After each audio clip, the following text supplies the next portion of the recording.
Winston. Oh! Hi, baby.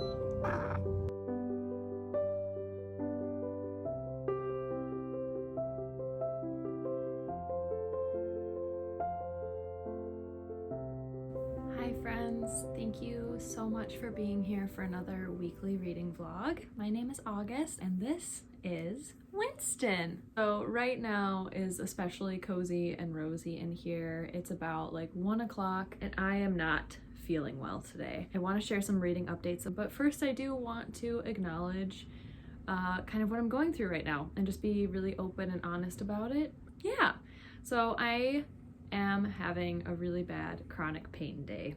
Yay, chronic disease. Woo! I've been really struggling with mine for the past 2 weeks. I have a chronic immune disease called interstitial cystitis. I was diagnosed in 2017, and basically this disease, like the lining of my bladder wall, yes, I'm going there. Screw the taboo, we're talking about bladders. The lining of my bladder wall, it has like lesions on it.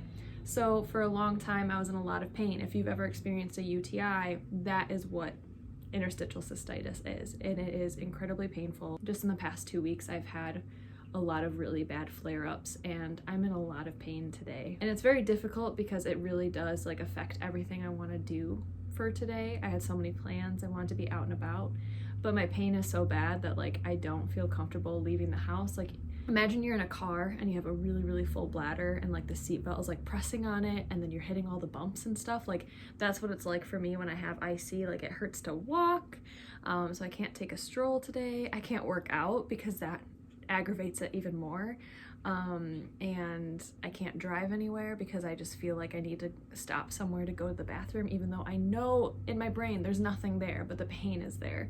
So I just want to be really open and candid about it because I think it's a really lesser known chronic immune disease. I've just been really struggling. I'm having kind of an off day, not feeling very well about it, and it's kind of affecting me emotionally as well.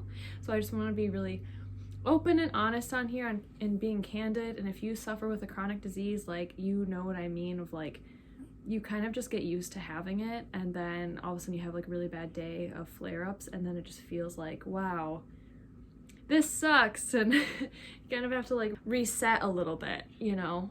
So I'm having a chronic pain day, but I do have some wonderful books that I want to tell you about that I'm currently reading. I am still reading Middlemarch by George Eliot, of course. This is a big book.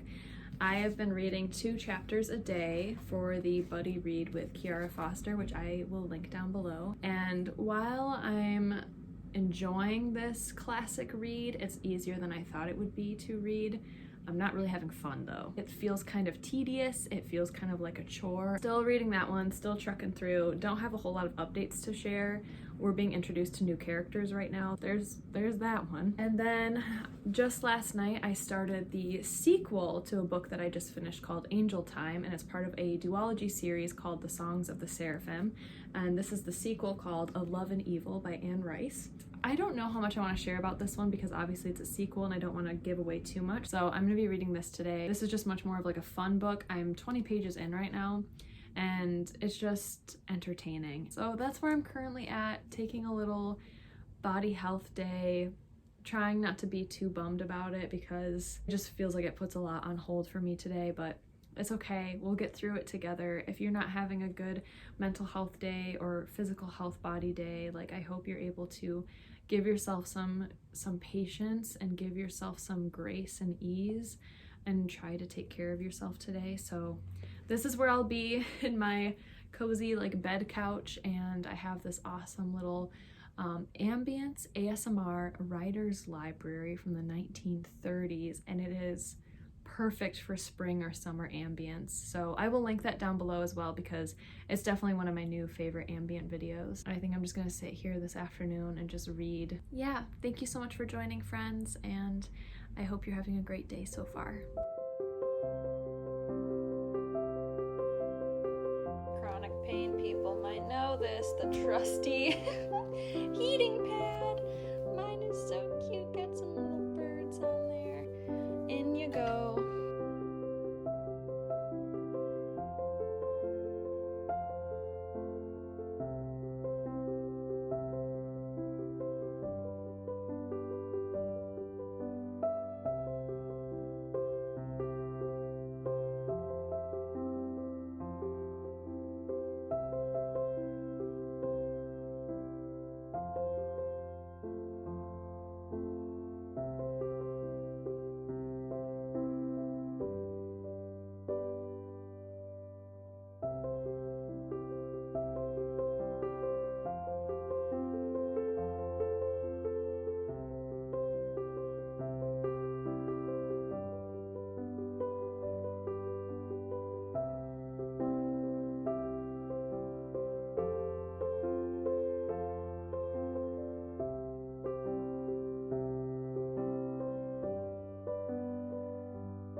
friends, welcome to Monday. I am feeling so cute today.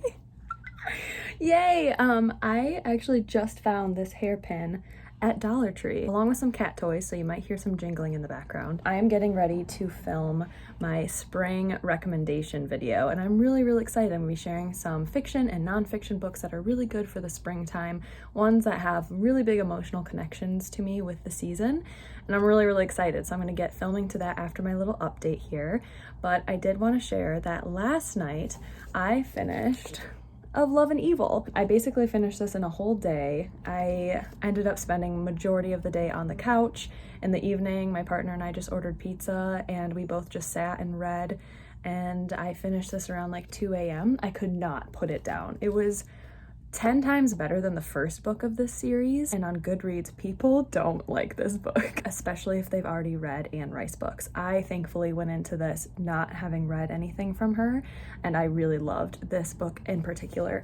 There's botany, like poisons through plants, there's traveling to 15th century Rome, there's these elaborate parties, and this feeling of like the ballroom scene in the Labyrinth.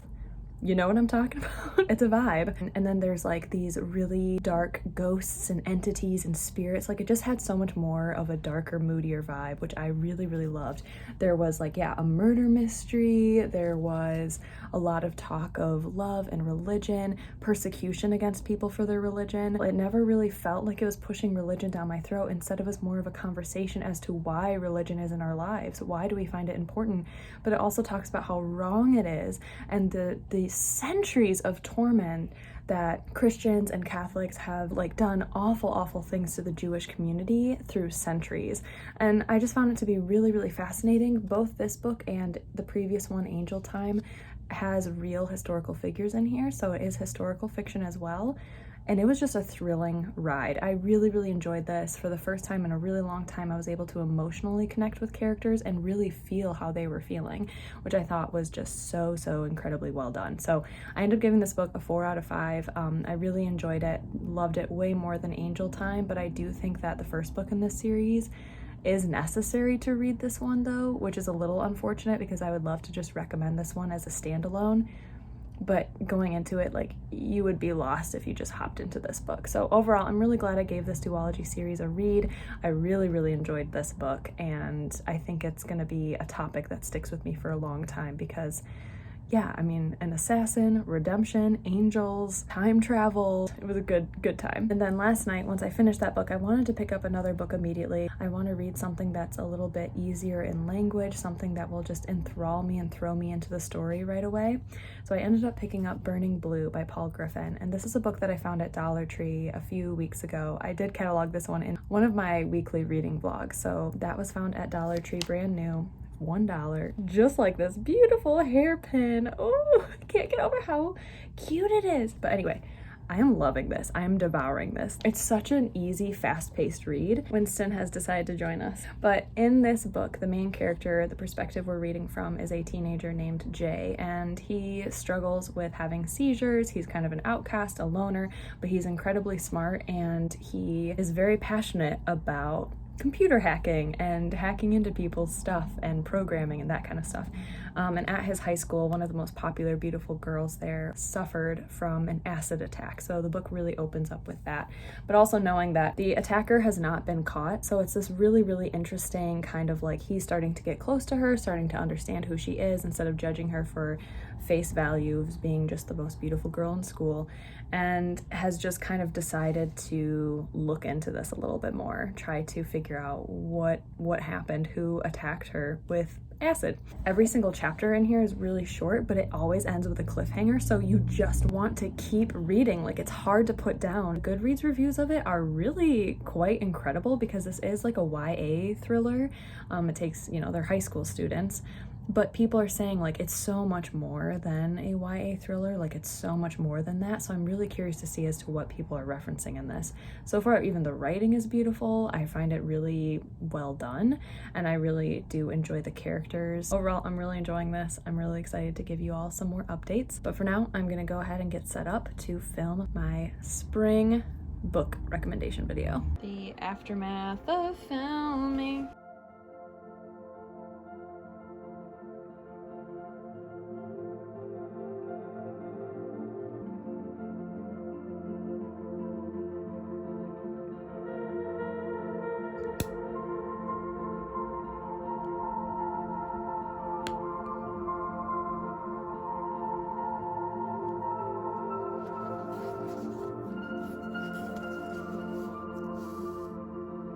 Oh!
Hi friends, it's much later now and it is time for me to give some final thoughts, some final wrap-ups, and end this weekly reading vlog. As you just saw, most likely in a little montage, my partner and I ended up having a date day and it was so nice. We got to go to our favorite Mediterranean restaurant for lunch and then we swung by Goodwill, and I won't share what goodies I got.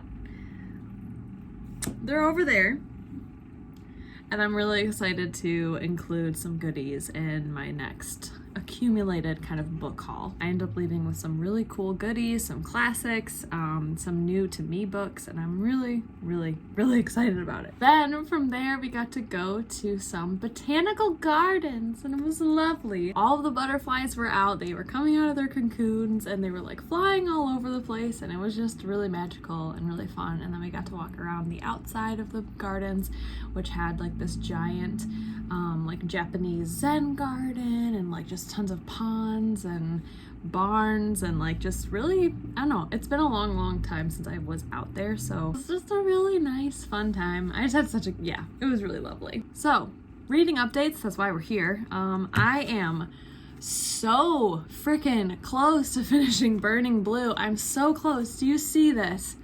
I have like nothing left, but I haven't been able to read since like this morning, and I just want to finish it. I probably only have like a few chapters left. We still don't know exactly like who done the crime, but we kind of do, but we don't yet. I won't spoil anything, but this has just been so much fun, such a fun ride. Winston has decided to join, so intermission pause. Oh my God, look at him. Oh. But I'm really enjoying this one, and I'm going to be finishing it very soon, so definitely stay tuned, subscribe to follow up with my March reading wrap-up, where I will be talking about my full thoughts on this. Hopefully the conclusion won't disappoint me, but I'm just having a lot of fun with it. So that is that. Very sad to say that I have not read any more of Middlemarch. I kind of don't really care about it. I just realized, I'm like, why am I reading books that I don't want to read? Like, I don't have fun reading them.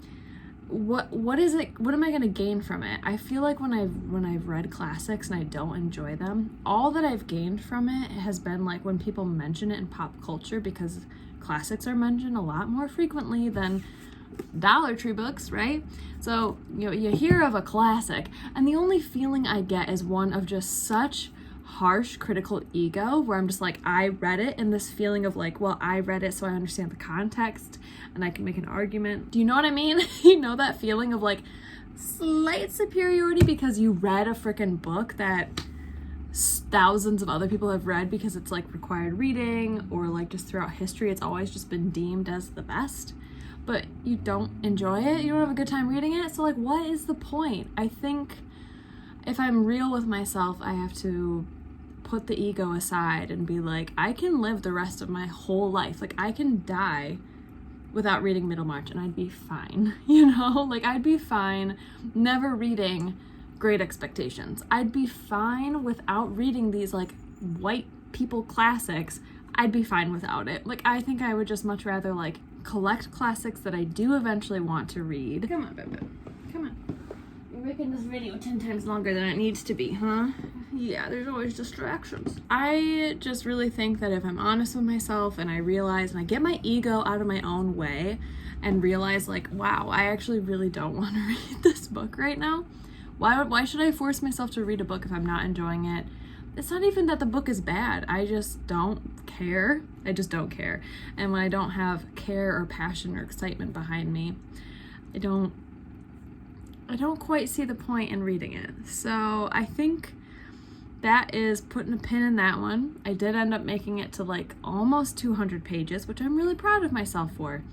And that might be like, oh my God, you're 200 pages in, like just keep going, but there's still gonna be like 600 pages to go. If you've been pushing yourself through classics or pushing yourself through a book that you're really not enjoying, maybe this is a sign to like take a step back and just read books that you're genuinely excited for, like not just be based on ego and like, oh, I need to read this classic, or it's gonna make me look smarter, or it's gonna make me look more educated. Like, no, that doesn't mean anything.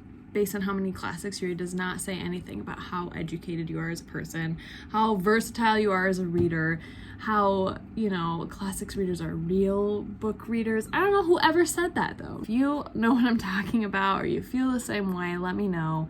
I would be happy to chat about this some more. But in all honesty, I just want to pick up books that I feel like are going to be a good time. So that's my thought at the very end of this video. I feel like so much growth has happened, and I think that's just because I spent so long on Sunday night just reading a book that I was totally immersed in, and it's been a while since I've felt that like excitement over a book. I guess maybe it also has to do something with thrillers. We'll see. But that is where I'm at, friends. I'm so excited to finish this book tonight and then tell you all about it in my March wrap up.